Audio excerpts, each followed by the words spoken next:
আমরা এসেছি আজ কামাখ্যা মন্দিরে, ৫১ শক্তিপীঠের অন্যতম এই মন্দির। এখানে মা কামাখ্যা মন্দিরে পুজো হয় নাম গোত্র দিয়ে। আসামের রাজধানী গুয়াহাটির নীলাচল পাহাড়ে আছে ৫১ সতীপীঠের অন্যতম মা কামাখ্যা মন্দির।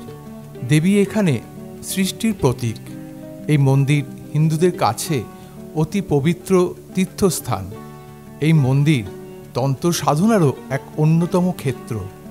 এই পর্বে আমরা আপনাদের কাছে তুলে ধরব এখানে কিভাবে আসবেন, পুজো কিভাবে দেবেন, খাওয়া দাওয়া কোথায় করবেন, থাকার ইচ্ছে হলে কোথায় থাকবেন ইত্যাদি বিভিন্ন বিবরণ। শুরু করছি আমাদের মা কামাখ্যা শক্তিপীঠ দর্শন। কামাখ্যা মন্দির দর্শন করতে হলে কলকাতা থেকে আপনাকে ট্রেনে গুয়াহাটি বা কামাখ্যা রেলওয়ে স্টেশনে নামতে হবে। তবে কামাখ্যা স্টেশনে সব ট্রেন দাঁড়ায় না, সেই ক্ষেত্রে গুয়াহাটি স্টেশনই আপনার কাছে বেটার অপশন। স্টেশনের বাইরেই আছে অটো এবং গাড়ি স্ট্যান্ড। গুয়াহাটি স্টেশন থেকে ৮ কিলোমিটার দূরে অবস্থিত কামাখ্যা মন্দির যেতে রিজার্ভ অটো ভাড়া পড়ে ৩০০ টাকা। আপনাদের সুবিধার্থে আমি কলকাতা থেকে গুয়াহাটি যাওয়ার ট্রেনের সময়সূচি দিয়ে দিলাম। আপনি গুয়াহাটি স্টেশনের ৭ নম্বর প্ল্যাটফর্ম দিয়ে বাইরে বেরিয়ে এসে পল্টন বাজার থেকেও মন্দির যাবার বেশ কিছু বাস পেয়ে যাবেন। এখানে অটোও প্রচুর পাবেন, আর এখানে থাকারও অনেক হোটেল আছে। আমরা অবশ্য শিলং থেকে গাড়িতে এখানে আসছি আমাদের মেঘালয় ভ্রমণ শেষ করে। আজকেই আমাদের ফেরার ট্রেন, তার আগে মাকে দর্শন করে যাব। সাধারণত বাস আপনাকে এই গেটে নামিয়ে দেবে। এখান থেকে মন্দির যাবার জন্য মারুতি ভ্যান বা অটোতে শেয়ারে ভাড়া পড়ে ২০ টাকা করে।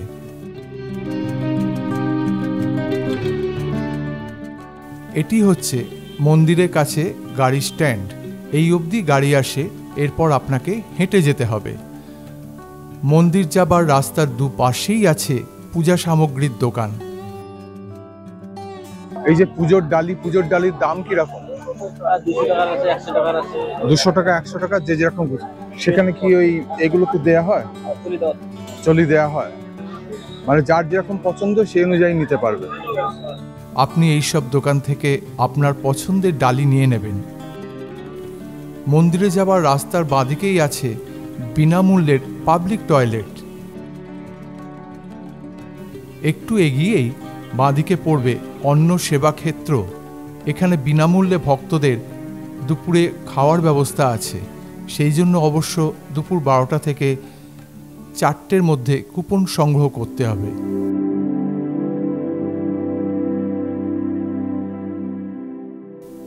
এটি হচ্ছে মন্দিরে প্রধান প্রবেশ পথ। এখান থেকে খালি পায়ে আপনাকে মন্দিরের ভেতরে যেতে হবে। এটি হচ্ছে গর্ভগৃহ। এখানে গর্ভগৃহ ছাড়াও ৩টি মণ্ডপ আছে, চলন্ত, পঞ্চরত্ন এবং নাট মন্দির।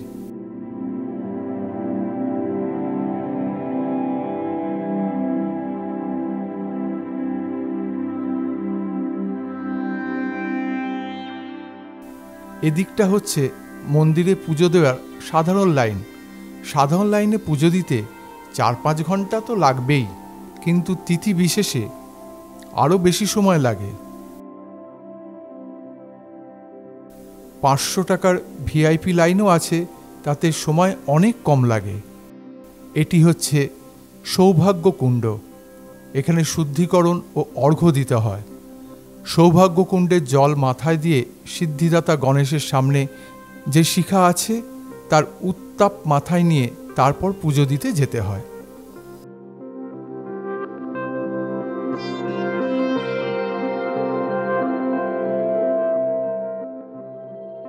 এখানে প্রদীপ ও ধূপ জ্বালিয়ে প্রার্থনা করতে হয়।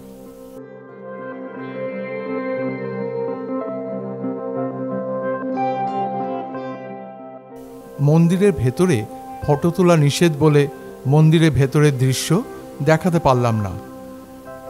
আমাদের পুজো দেওয়া হয়ে গেল। এটি হচ্ছে বলিঘর।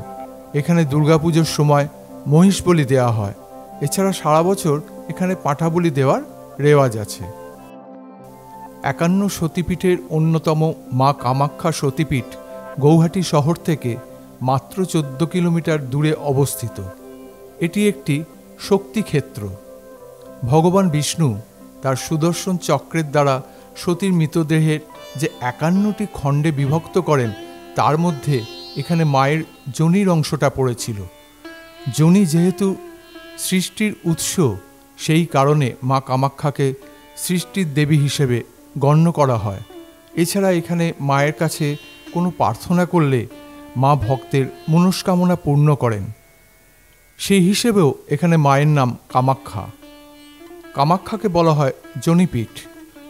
অম্বুবাচীর সময় পৃথিবী বা ধরিত্রী ঋতুমতী হয়। অম্বুবাচীর সময় এখানে বিশাল এক মেলার আয়োজন করা হয়। অম্বুবাচীতে 3 দিন দেবী কামাখ্যার মন্দির বন্ধ থাকে। সেই 3 দিন কোনো মাঙ্গলিক কাজও করা যায় না। দেবী দর্শনও সম্পূর্ণরূপে নিষিদ্ধ। চতুর্থ দিন দেবীর স্নান ও পূজা সম্পূর্ণ হওয়ার পর মায়ের দর্শনের অনুমতি দেওয়া হয়। অম্বুবাচী উপলক্ষে এখানে লক্ষ লক্ষ ভক্তের সমাগম হয়। অম্বুবাচীর শেষ দিন ভক্তদের রক্ত বস্ত্র উপহার দেওয়া হয়। ভক্তদের বিশ্বাস, দেবপীঠের এই রক্ত বস্ত্র ধারণ করলে সমস্ত মনস্কামনা পূর্ণ হয়।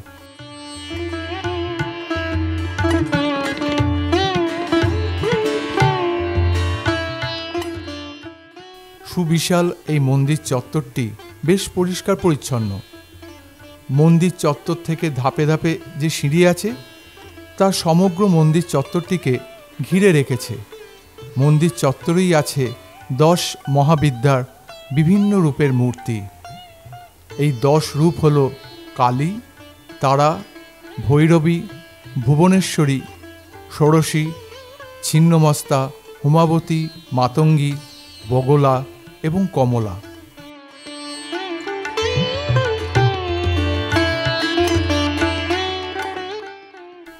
এখানে গর্ভগৃহে একটি গুহার মধ্যে আছে মায়ের পাথরের প্রতিমূর্তি। অন্ধকার সেই গুহার মধ্যে সবসময় জলের ধারা বয়ে চলেছে। এখানে মাকে দেখতে পাওয়া যায় না। জলের মধ্যে হাত দিয়ে মাতৃরূপী সেই শিলাকে অনুভব করতে হয় এবং সেই জল পান করে মায়ের আশীর্বাদ গ্রহণ করতে হয়। কথিত আছে প্রতি বছর অম্বুবাচীর সময়ই এই জলের ধারা রক্তবর্ণের আকারে প্রবাহিত হয়। এই সময় মন্দিরের পূজাপাঠ সম্পূর্ণরূপে বন্ধ থাকে। এটি তন্ত্র সাধনার ক্ষেত্র। অম্বুবাচীর সময় এখানে তান্ত্রিকেরা এসে উপস্থিত হন এবং সাধনা করেন। সাধকেরা মনে করেন 12 বছর সাধনা করলে যে সিদ্ধিলাভ হয়, অম্বুবাচীর সময় 4 দিন কামাখ্যায় এসে সাধনা করলে একই ফল লাভ করা যায়।